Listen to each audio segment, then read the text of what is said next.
মেদিনীপুরে হেমচন্দ্র কানুন্দ তিনি লিখেছিলেন, তিনি ছবি আঁকা শেখাতেন,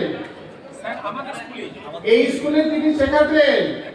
হেমচন্দ্র কানুন্দ, আমি তার বাড়িতে গেছি, আমি দেখে এসেছি তার বাড়ি। তোমরা যাবে, একবার যেও সেই বাড়িতে। তাকে অস্ত্রগুরু বলা হয়, আর তার ছাত্র ক্ষুদিরাম।